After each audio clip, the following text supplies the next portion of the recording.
स्वागत है दोस्तों। आज हम पढ़ने वाले हैं एस्पिरिन के बारे में कि एस्पिरिन कैसे काम करता है, खुराक क्या है, उपयोग क्या है, किनको किनको नहीं देनी चाहिए, साइड इफेक्ट्स, खराब असर क्या क्या हो सकते हैं। बहुत अच्छे से एक्सप्लेन करने वाला हूं फ्रेंड्स, तो वीडियो में शुरू से लेकर लास्ट तक बने रहिएगा। चलिए स्टार्ट करते हैं। सबसे पहले देख लेते हैं एस्पिरिन का जेनरिक नेम क्या होता है। तो एस्पिरिन का जेनरिक नेम होता है फ्रेंड्स एसिटाइल सैलिसिलिक एसिड। तो एसिटाइल सैलिसिलिक एसिड इसका जेनरिक नेम है फ्रेंड्स।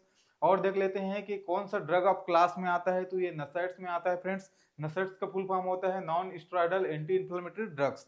तो non steroidal anti inflammatory drugs के क्लासिफिकेशन के बारे में मैं बता चुका हूं फ्रेंड्स। आप लोगों ने नहीं देखा है तो वीडियो जरूर देख लीजिएगा, बहुत इंपॉर्टेंट वीडियो है। आई बटन में लिंक डाल दे रहा हूं। ठीक है, तो चलिए स्टार्ट करते हैं एस्पिरिन के बारे में डिटेल से पढ़ना। ठीक है, सबसे पहले देखेंगे हम mechanism of action. Mechanism of action मतलब कैसे काम करता है। तो कैसे काम करता है उसको पहले देख लेते हैं फ्रेंड्स। कैसे काम करता है, इनहिबिटिंग द एंजाइम साइक्लोऑक्सीजिनेस। ठीक है, तो इनहिबिट करता है कॉक्स को। तो कॉक्स को क्या करता है, इनहिबिट करने का काम करता है। कॉक्स क्या है, देखिए कॉक्स एक प्रकार का क्या है, एंजाइम है। कॉक्स क्या है, एक प्रकार के एंजाइम है जो क्या बनाता है, प्रोस्टाग्लैंडिन बनाता है।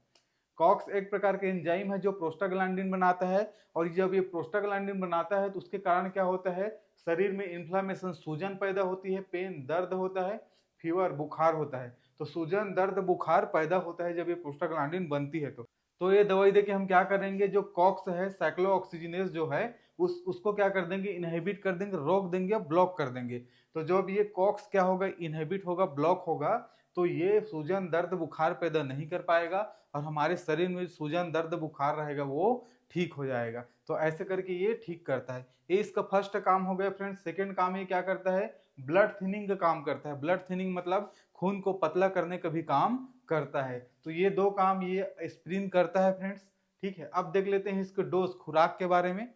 अब क्या देखेंगे, इसके डोज और खुराक के बारे में देख लेते हैं। तो इसका खुराक क्या है, टेबलेट फॉर्म में आता है 81 mg का, और 162 mg का भी आता है, 325 mg का आता है, 500 mg का आता है और 650 mg का आता है। ठीक है, तो डॉक्टर्स के ऊपर निर्भर करता है कि कौन से इसमें से देंगे पेशेंट की जरूरत के अनुसार। कैप्सूल भी आता है फ्रेंड्स, 81 mg का आता है। ठीक है, 162.5 mg का भी आता है, 162.5 mg का, और 325 mg का भी कैप्सूल आता है। ठीक है, अब नेक्स्ट देख लेते हैं रूट के बारे में। रूट मतलब देने का रास्ता। दवा हम कैसे ले सकते हैं, तो दवा मुंह से ले सकते हैं, ओरल ओरल से ले सकते हैं फ्रेंड्स, ये इसका रूट हो गया।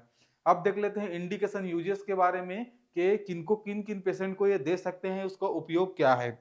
तो फर्स्ट है फ्रेंड्स दर्द। जब किसी की बॉडी में दर्द है तो उसको दे सकते हैं हम। स्पेशली कौन कौन से दर्द में इसको दे सकते हैं उसके बारे में थोड़ा जान लेते हैं। सबसे फर्स्ट है हेडेक। जब किसी को सिर दर्द हो रहा है तब ये दवाई को दे सकते हैं। सेकेंड है टूथ एक। जब किसी को दांत में दर्द हो रहा है तब भी ये दवाई को दे सकते हैं। Muscle pain, muscle pain means होता है मांसपेशियों का दर्द। तो जब किसी को मांसपेशी में दर्द हो रहा है तब भी इसको दे सकते हैं। और नेक्स्ट है अर्थराइटिस। अर्थराइटिस मीन्स होता है जोड़ों में दर्द। जब किसी को घुटने में, ठीक है, एल्बो में, जोड़ों में दर्द हो रहा है तब भी इसको दे सकते हैं। तो ये फर्स्ट कंडीशन हो गया फ्रेंड्स के दर्द है तब दे सकते हैं। ये जगह में दर्द है उसको अच्छे से एक्सप्लेन कर दिया हूँ। अब देख लेते हैं सेकेंड। सेकेंड है फीवर। जब किसी को बुखार है तो बुखार में भी इसको क्या कर सकते हैं, दे सकते हैं, फीवर में दे सकते हैं। नेक्स्ट थर्ड है इन्फ्लामेशन। बॉडी में कहीं भी सूजन हुआ है तो सूजन को कम करने के लिए भी इस दवाई का इस्तेमाल कर सकते हैं। अब नेक्स्ट देख लेते हैं फोर्थ क्या है। तो फोर्थ है platelet aggregation. Platelet aggregation, platelet aggregation का मतलब क्या होता है फ्रेंड्स, प्लेटलेट एकत्रीकरण होता है।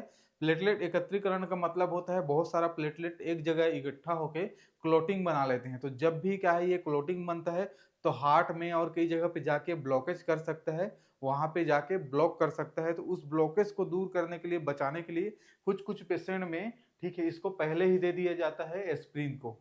ठीक है फ्रेंड्स, अब नेक्स्ट कंडीशन देख लेते हैं, पांचवा कंडीशन।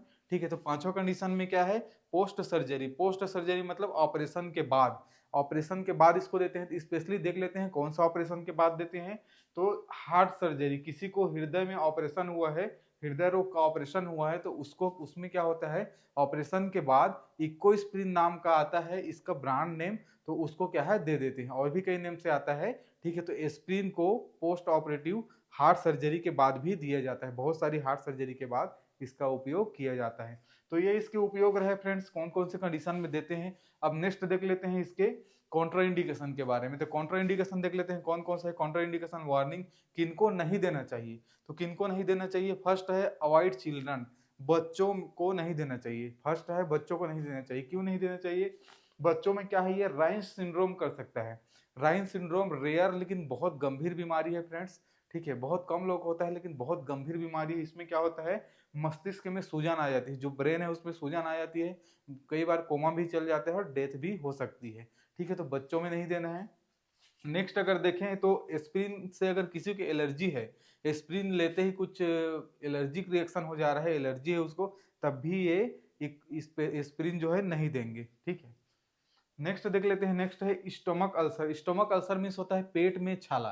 तो पेट में छाले पड़े हुए हैं, ठीक है, उसको दे देंगे तो क्या होगा, खून को वहां का पतला करेगा और वहां पे खून निकलने का, ब्लीडिंग होने का चांस बढ़ जाएगा। इसलिए उनको भी नहीं देंगे जिनके पेट में अल्सर है, छाले हैं। ठीक है, bleeding disorder. Bleeding disorder means होता है किसी का खून का थक्का नहीं जम रहा है, तो ऑलरेडी उसका खून पतला है, खून का थक्का नहीं जम रहा है, तो ये दवाई को दे देंगे तो खून को और पतला कर देगा, और कहीं भी थोड़ा सा भी कुछ प्रिक हुआ या कहीं भी थोड़ा कुछ लगा तो वहां से बहुत ज्यादा ब्लीडिंग होने का चांस बढ़ जाएगा। ठीक है, तो ब्लीडिंग डिसऑर्डर्स में भी नहीं देंगे। ठीक है, अब नेक्स्ट देख लेते हैं। नेक्स्ट है severe liver and kidney disease. जब किसी को severe liver and kidney disease है, ठीक है, लिवर और किडनी में गंभीर बीमारी है, तब भी इसको नहीं देंगे। नेक्स्ट है प्रेगनेंसी। प्रेग्नेंट महिला को भी ये नहीं देंगे, खास करके जब वो प्रेगनेंसी के लास्ट लास्ट समय में आई रहती है, तब ये दवाई नहीं देना चाहिए, नहीं प्रिफर करते हैं। नेक्स्ट देख लेते हैं वारफेरिन, आइबुप्रोफेन और कॉर्टिकोस्टेरॉइड। ये दवाई है फ्रेंड्स। इन दवाई के साथ भी एस्प्रिन को नहीं देना चाहिए, नहीं तो दोनों दवाई मिलकर रिएक्शन कर सकते हैं, बहुत ज्यादा साइड इफेक्ट्स हो सकता है। नेक्स्ट देखे तो नेक्स्ट है एल्कोहल। जब कोई शराब पी रहा है या शराब पिया हुआ है तो उसको भी ये क्या करेंगे, एस्प्रिन नहीं देंगे। ठीक है, अब लास्ट देख लेते हैं फ्रेंड्स। लास्ट है साइड इफेक्ट। ठीक है, लास्ट देख लेते हैं साइड इफेक्ट के बारे में। तो साइड इफेक्ट कौन कौन सा हो सकता है, खराब असर क्या क्या हो सकता है, तो कॉमन कुछ देख लेते हैं जो कॉमन मरीजों में देखा गया है। तो स्टमक पेन, पेट में दर्द हो सकता है, नोजिया उल्टी जैसा लग सकता है, पेट में दर्द हो सकता है, उल्टी जैसा लग सकता है। और थर्ड है heart burn. Heart burn means होता है सीने में जलन, तो सीने में जलन जैसा लगेगा, जलन हो सकता है। ठीक है, अब कुछ सीरियस साइड इफेक्ट दे सकते हैं जो गंभीर साइड इफेक्ट हो सकते हैं। तो GI bleeding. GI bleeding means होता है पाचन तंत्र में कहीं भी ब्लीडिंग हो सकता है, खून निकल सकता है। ठीक है, ये इसका सीरियस साइड इफेक्ट हो गया। GI ulcer. जीआई अल्सर भी पेट में छाले पड़ सकते हैं, ये भी एक सीरियस साइड इफेक्ट है। ठीक है, टिनाइटस। टिनाइटस मीन्स होता है कानों से आवाज आना, कानों में थोड़ा थोड़ा अलग अलग टाइप का आवाज आएगा। ठीक है, ये भी हो सकता है। एलर्जिक रिएक्शन हो सकता है। एलर्जिक रिएक्शन में स्किन रेसेस, मतलब त्वचा में दाने निकल सकते हैं, इचिंग हो सकता है, खुजली हो सकता है। ठीक है फ्रेंड्स, तो ये रहा फ्रेंड्स एस्पिरिन के बारे में। अगर वीडियो अच्छा लगा हो तो वीडियो को लाइक कर दीजिएगा। ऐसे वीडियो और देखने के लिए चैनल को सब्सक्राइब कर दीजिएगा। Thank you so much.